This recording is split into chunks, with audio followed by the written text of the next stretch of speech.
오늘 하나님 말씀은 베드로전서 5장 5절 1절 일부가 있습니다. 젊은 자가 같이 장로에게 순복하고 다 서로 겸손으로 우리를 돕니라. 하나님이 교만한 자를 대적하시되 겸손한 자에게 은혜를 주시느니라.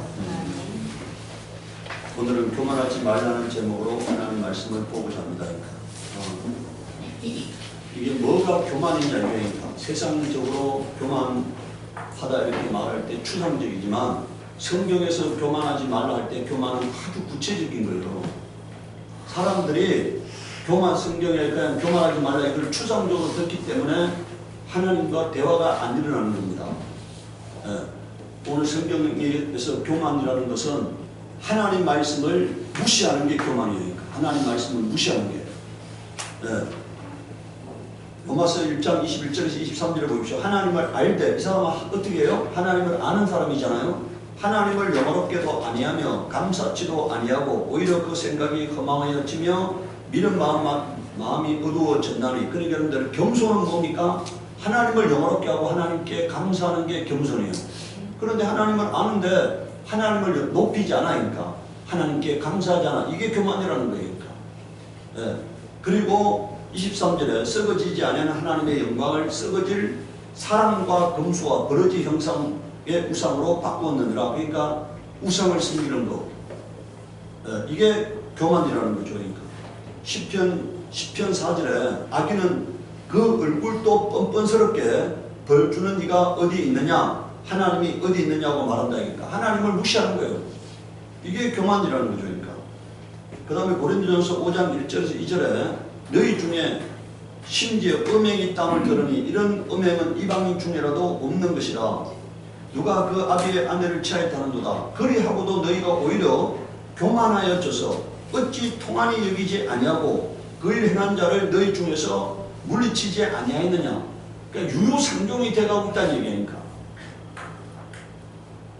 더러운 자를 용납한다는 얘기는 나도 더러운 자가 돼가고 있다는 얘기잖아요. 그러니까 그런 게 교만이라고 성경이 말하고 있습니다. 그러니까. 두 번째, 하나님 말씀대로 살지 않는 게 교만이니까. 시편 119편 85절에 주의 법을 쫓지 아니하는 교만한 자가 이렇게 돼 있잖아요. 하나님 말씀대로 살지 않는 자가 교만한 자라는 거니까. 느헤미야 9장 29절에 다시 주의 율법을 복종하게 하시려고. 자, 여기 보십시오. 하나님께 어떻게 하셨다고요? 주의 율법을 뭐라고요? 복종하게 하시려고 경계하셨으나. 여러분들, 제가 주일마다 선포되는 말씀은 우리가 하나님 말씀대로 살게 하려고 하는 거잖아요. 뭐가 하나님의 뜻인가를 알리기 위해서 하나님 뜻 앞에 복종하게 하려고 하는 게 설교의 목적이에요. 제가 뭐 여러분들을 감동시키려고 하는 게 아닙니다. 그러니까 어떤 감성을 자아내려고 하는 게 아니에요.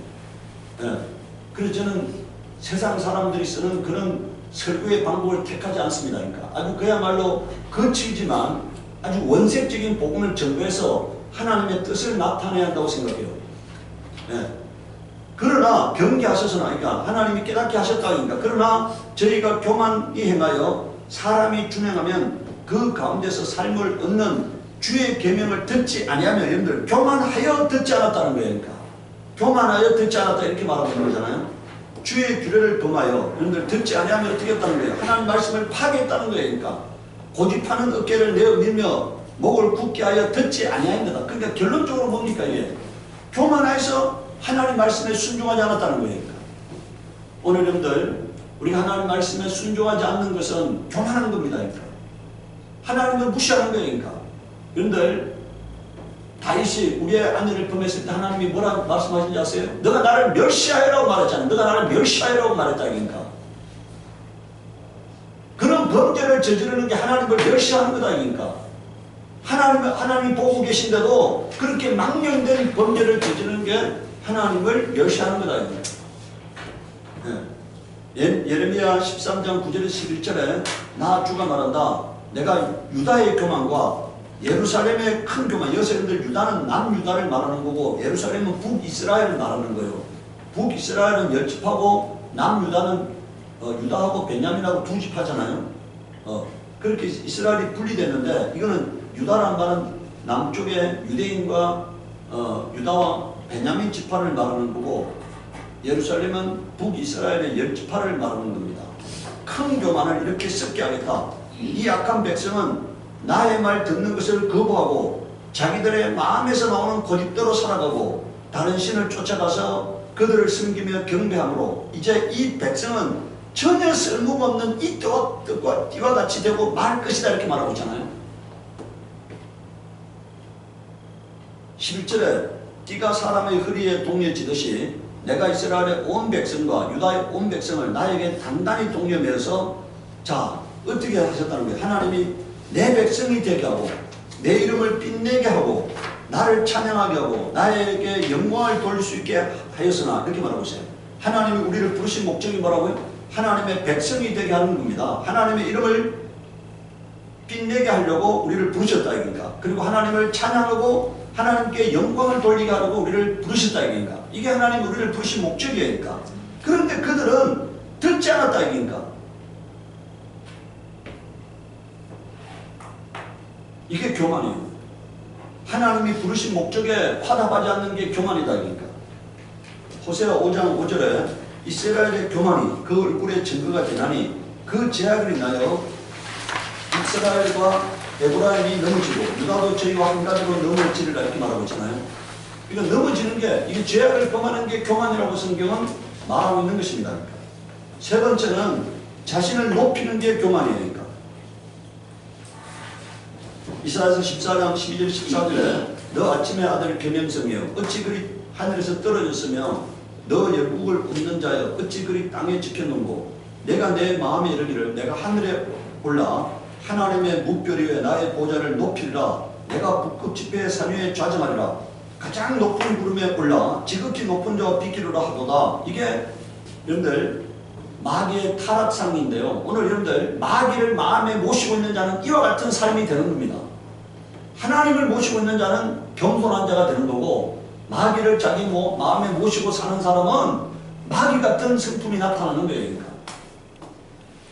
마귀가 자기 생각을 지배하고 자기의 마음을 지배하고 자기의 의식을 지배하면은 마귀 같은 자가 되는 거고 성령이 오셔서 내 마음을 지배하면은 하나님의 성품이 나타나는 겁니다.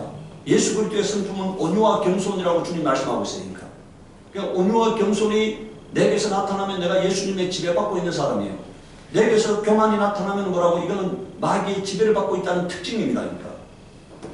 그러니까. 그러나 이제 내가 음부 곧 구덩이의 맨 밑에 빠치우리다. 하나님이 뭐라고? 스스로 높이는 자는 끌어내리신다. 이거니까. 두 번째요. 성경은 말합니다. 교만은 패망의 지름길이라고 말하고 있어요. 잠언 6장 18절에 교만은 패망의 선봉이요 거만한 마음은 넘어짐의 앞잡이니라 이렇게 말했잖아요. 이번에 여러분들 재벌 그룹의 이혼 소송 여러분들 보셨죠? 그가 신앙을 들먹거렸다 그래요.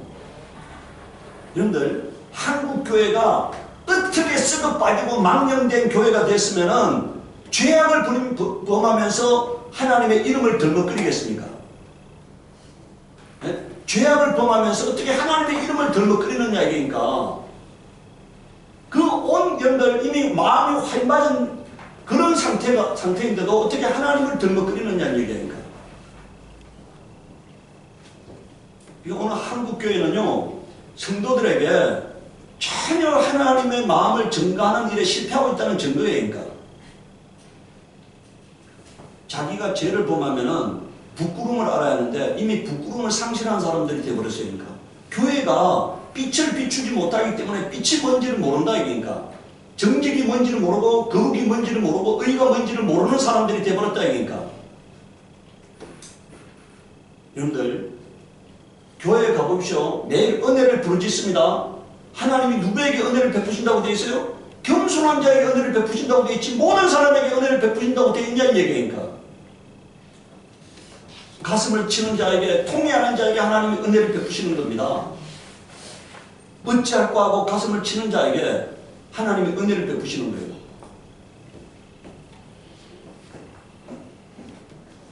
잠언 21장 24절 보십시오. 무례하고 교만한 자를 이름하여 뭘 한다고요? 망령된 자를 한다는 거예요. 하나님이 무례하고 교만한 자를 이름하여 망령된 자란다. 그러니까 여러분들 망령된 자는 무리 행하는 거예요. 교만이 행하는 겁니다. 이게 여러분들 망령된 자다. 이는 넘치는 교만을 행함이라 이렇게 말하고 있잖아요.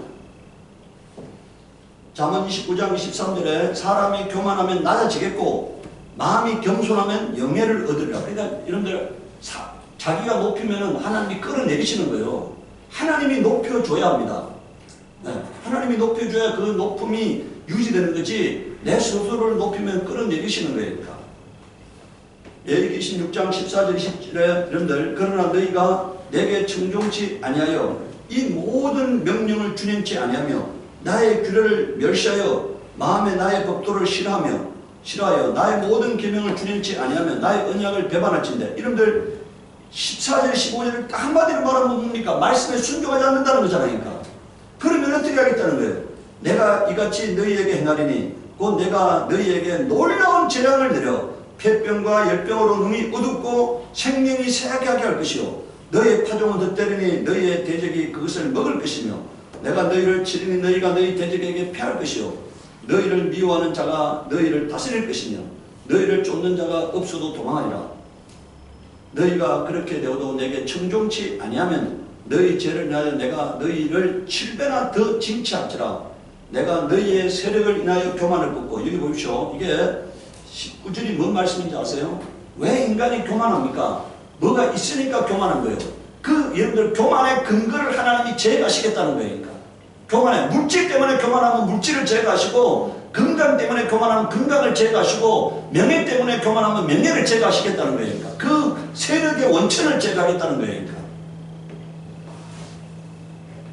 19절에 내가 너희의 세력을 인한 교만을 꺾고 너희로 하늘로 철과 같게 하며 너희 땅으로 녹과 같게 하리니. 이게 뭔 말입니까? 하늘이 철과 같게 되고 땅이 녹과 같게 되면은 소출을 얻을 수 없는 거예요. 하나님이 때때로 비를 내리시고 작물이 자라게 해야 소출이 얻어지는 거잖아요. 근데 하나님이 하늘을 철과 같게 하겠다는 얘기는 비를 안 내리겠다는 거예요. 그러니까 땅이 노처럼 되게 하겠다는 얘기는 열매를 맺지 못하게 하시겠다는 거예요. 그러니까. 그래서 약하게 만들겠다는 거예요. 약하게. 예. 20절에 너희 수고가 되일지라 땅은 그 산물을 내지 아니하고 땅의 나무는 그 열매를 맺지 아니하리라. 이게 하나님이 교만한 자에게 하나님이 내리실 약속이니까. 그래서 오늘 우리는 여러분들 내 삶에 어려움이 찾아오고 내 삶이 막힐 때 빨리 하나님 앞에 회개하는 겁니다. 하나님 나를 고치시옵소서. 나를 새롭게 하시옵소서. 여러분들 제가 아침에 밴드에 올리는 그 기도를 저의 기도라 생각지 말고 뭐라고요? 1년자 나 자신의 기도라고 생각해야 하는 겁니다. 그걸 감상하면 절대로 여러분들이 은혜 받을 수가 없는 거예요. 감상이 아니라 뭐라고요? 나에게 임한 하나님의 말씀이다 이렇게 생각해야 하는 거니까.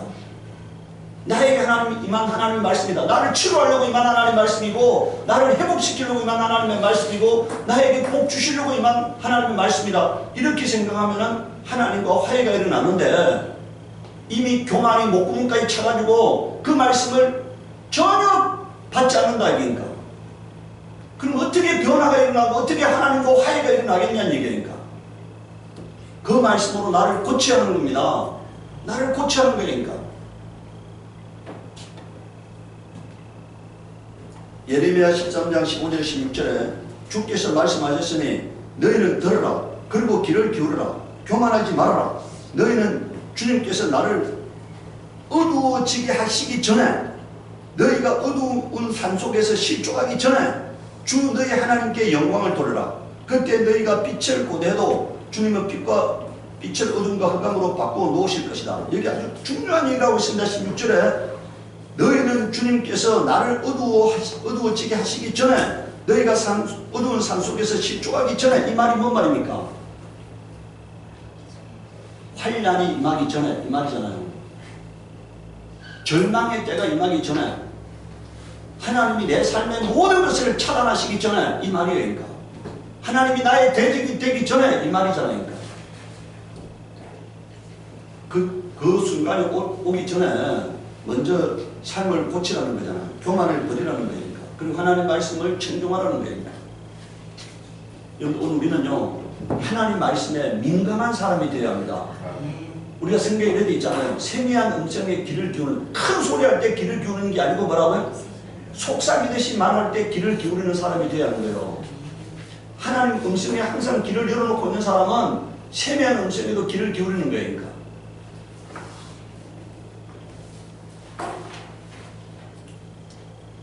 욥기 33장 14절에서 26절에 여러분들, 이 욥기 33장은요 엘리후의 설교예요. 이 엘리후라는 말 자체가, 엘리후라는 이름 자체가 뭐냐면 하나님의 사람이라는 것입니다. 엘리후. 그런데 여러분들 욥기의 핵심이 어디 있느냐? 엘리후의 설교에 있어요. 이 욥기는, 여러분들 욥기에 나오는 욥의 세 친구가 있잖아요. 엘리후는 욥의 친구가 아닙니다. 욥의 세 친구는 율법적인 사람이라는 구약을 의미한다면요, 엘리후는 예수 그리스도를 의미해요. 예수님이 오셔서 행할 일, 복음에서 할 일을 정언하고 있는 게 엘리후의 설교인데, 이 엘리후가 오늘 뭐라고 말하는가를 잘 보셔야 합니다. 사람은 무관히 여겨도 하나님은 한 번 말씀하시고 다시 말씀하시되, 사람이 침상에서 졸며 깊이 잠들 때나 꿈에나 밤의 이상 중에 사람의 길을 여시고 인치듯 교훈하시나니, 이런 사람으로 그 꾀를 버리게 하려 하심이며 사람에게 교만을 막으려 하심이라. 여러분들, 하나님이 말씀하시는, 우리가 계속해서 하나님 우리를 하시려고 하는 의도가 뭐라는 거예요? 우리가 잔머리 굴리지 않게 하란다는 게, 그리고 교만을 막으려 하신다는 거예요. 그는 사람의 혼으로 구덩이에 빠지지 않게 하시며 그 생명으로 칼에 멸망치 않게 하시느니라. 혹시는 사람이 병상의 고통과 뼈가 늘 수심의 징계를 받나니, 그의 마음은 신구를 싫어하고 그의 혼은 별미를 싫어하며 그의 살은 파리하여 보이지 아니하고 보이지 않던 뼈가 드러나서 그 혼인 구덩이에 그 생명이 멸하는 자에게 가까워지느니라. 그러니까 하나님이 우리에게요, 삶의 아주 어려운 때를 만나게 하는 이유는 뭐라고요? 하나님의 음성이 내 귀에 들려오게 하려 하시는 거예요. 사람들이 하나님의 말씀을 안 들으니까 하나님 우리를 공고하게 해서 하나님의 음성이 내 귀에, 내 심령에 들려오게 하려 하시는 겁니다. 예. 그때 여러분들 23절을 보시죠. 그럴 때 만일 일천 천사 가운데 하나가 그 사람의 해석자로 함께 있어서, 그러니까 고통의 원인을 설명해주는 해석자라는 얘기예요. 고통의 원인을 설명해주는 해석자가 함께 있어서 그 정당히 행할 것을 보이는데, 이게 뭔 말입니까? 지금 잘못된 것을 고칠 방법을 제시한다는 얘기죠. 그러니까 고칠 방법을 제시하면은 하나님이 그 사람을 긍휼히 여기사 이러시기를, 그를 건져서 구덩이에 내려가지 않게 하라. 내가 대속물을 얻었다 하시리라. 그는 그 살이 어린아이보다 연하여져서 소년 때를 회복할 것이요, 그는 하나님께 기도함으로 하나님의 은혜를 베푸사 그로 자기의 얼굴을 즐거이 보게 하시고 사람에게 그 일을 회복시키느냐, 이렇게 말하고 있어요. 그러니까 하나님께서 우리를 교훈하시는 목적이 뭐라고요? 우리의 잘못된 것을 고치게 하신다, 그러니까 우리의 교만을 꺾으려 하신다, 그러니까 우리를 살리려 하신다, 그러니까. 그렇기 때문에 내가 지금 뭐가 잘못된가를 깨달아야 합니다. 뭐가 잘못된 거냐, 그러니까 나의 삶에서 뭐가 문제냐, 이걸 깨달아야 해요. 그리고 어떻게 해야 하느냐? 내가 변화될 준비가 되어 있어야 합니다. 하나님이 내게 말씀하실 때 내가 변할 준비가 되어 있느냐는 거예요. 그러니까 나는 변할 준비가 안 돼 있어. 그런데 하나님이 말씀하시겠냐, 그러니까 말씀해봤자는 안 듣는다, 그러니까 하나님 나에게 말씀하십시오. 내가 그 말씀에 복종하겠습니다. 날마다 내가 하나님 말씀 가운데 무릎 꿇겠습니다. 이럴 때 하나님이 내게 말씀하시는 거예요.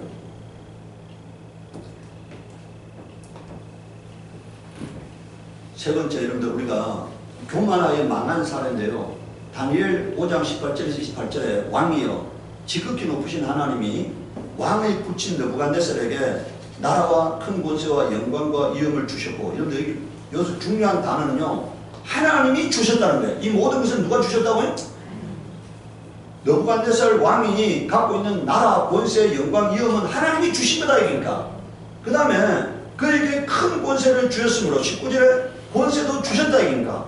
백성들과 나라들과 각 방언하는 자들이 그의 앞에서 떨며 두려워했으며 그는 임의로 죽이며 임의로 살리며 임의로 높이며 임의로 낮추었더니, 자, 이제 하나님이 주셨는데 그는 자기 능력으로 얻었다고 생각하는 거죠. 그래서 20절에 그가 마음이 높아지며 뜻이 강팍하여 교만을 행함으로 그 왕위가 패한 바 되어 그 영광을 빼앗기고 인생 중에서 쫓겨나서 그 마음이 덜 짐승의 마음과 같았고 또 들나귀와 함께 거하며 또 소처럼 풀을 먹으며 몸이 하늘 이슬에 젖었으며 지극히 높으신 하나님이 인간 나라를 다스리며 자기의 뜻대로 누구든지 그 위에 세우시는 줄을 알기까지 이르게 되었나이다 이렇게 말했어요.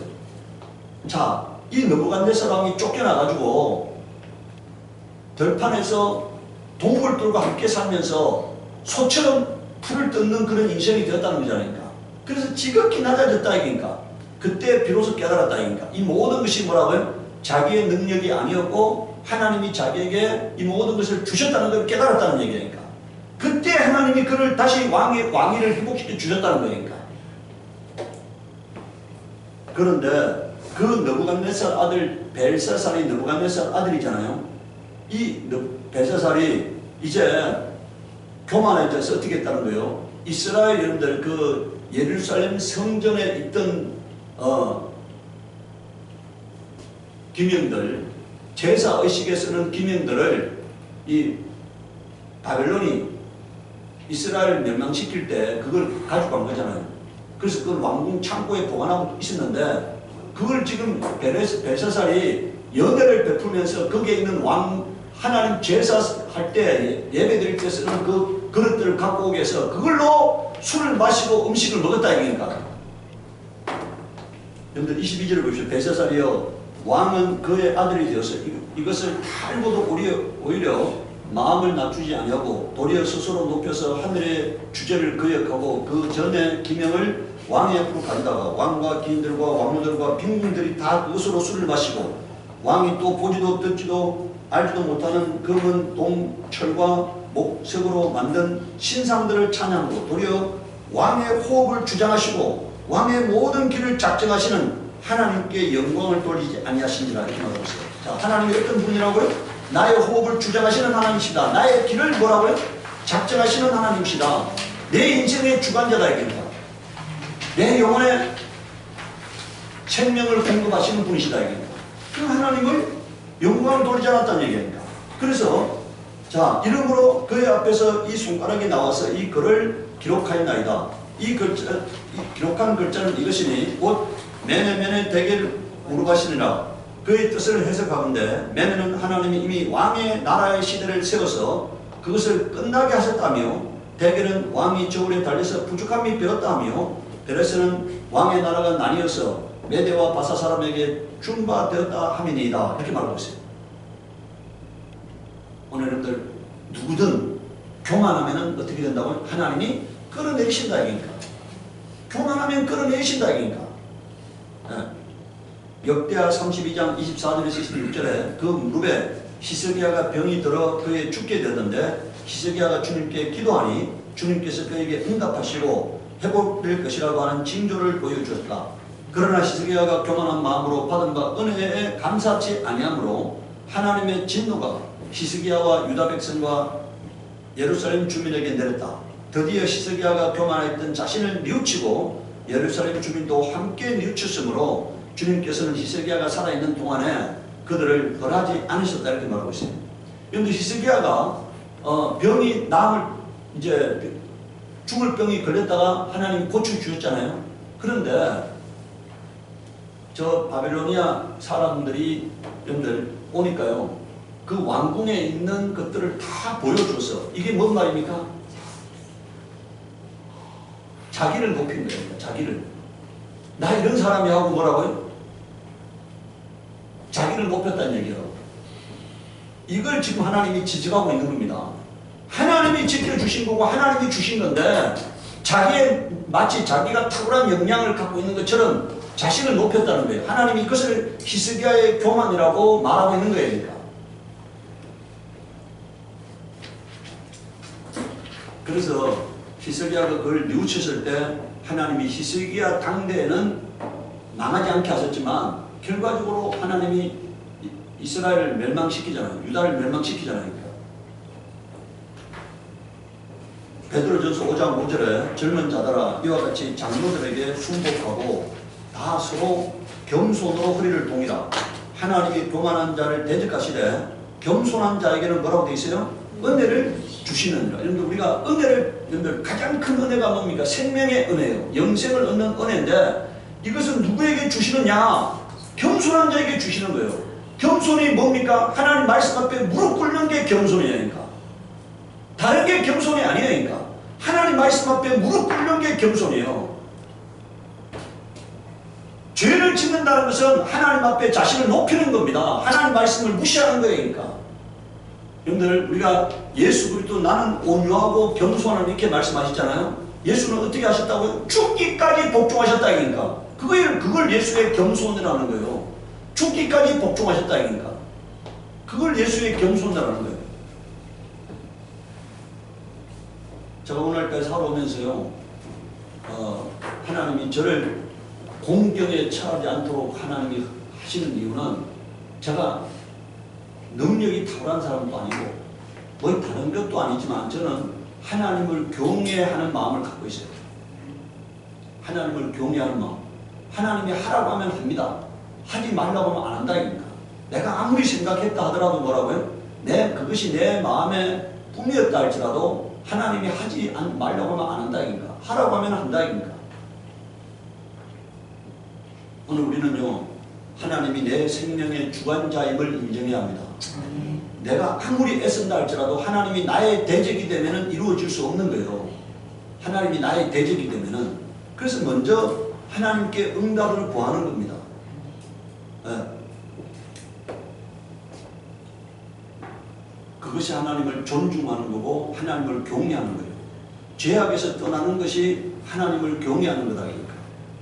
오늘 우리가 늘 죄를 범하면서 오늘 아침에 제가 올려놨잖아요. 죄를 범하면서 하나님을 믿는다 하면서 죄를 범하는 것은요, 그것은 같이 갈 수 없는 일이에요. 하나님을 믿으면 죄에서 떠나야 하는 것이고 하나님을 떠나면 죄를 범하게 되어 있는 겁니다. 두 가지가 같이 갈 수 없는 거예요. 네, 성경에 여러분들 요한서에 뭐라고 말하고 있느냐 하면은 하나님께 난 자는 죄를 범하지 아니한다고 되어 있어요. 그러니까 하나님께 거듭난 자는 뭐라고요? 궁극적으로 죄를 범하지 않는 사람이 되어야 하는 것입니다. 그러니까 왜? 하나님의 말씀이 하나님이 내 마음속에 오셔서 나를 지배하고 있기 때문에 내가 마음대로 살지 않는 거예요. 그러니까 그것이 하나님을 믿는 거예요. 여러분들 우리가 하나님은 죽은 신이 아니고 살아있는 신이고 내 안에서 나를 다스리는 신입니다. 나를 다스린다. 내 안에서 나를 다스리는 신이잖아요. 그러면 그 증거가 나타나야 하잖아요. 그러니까 증거가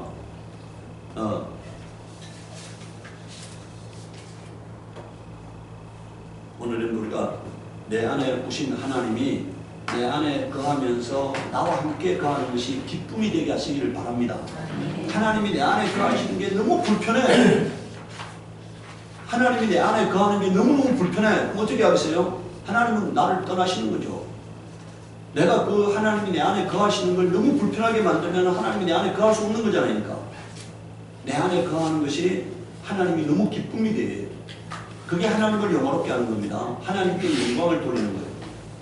내가 하나님의 뜻을 존중하고 내가 하나님이 원하는 삶을 살 때 하나님께 기쁨 드리는 하나님의 거룩한 자녀가 될 수 있어요. 이 시간 우리 기도할 때 하나님 내가 날마다 말씀 가운데 무릎 꿇는 사람이 되게 하시옵소서. 우리 기도하도록 하겠습니다.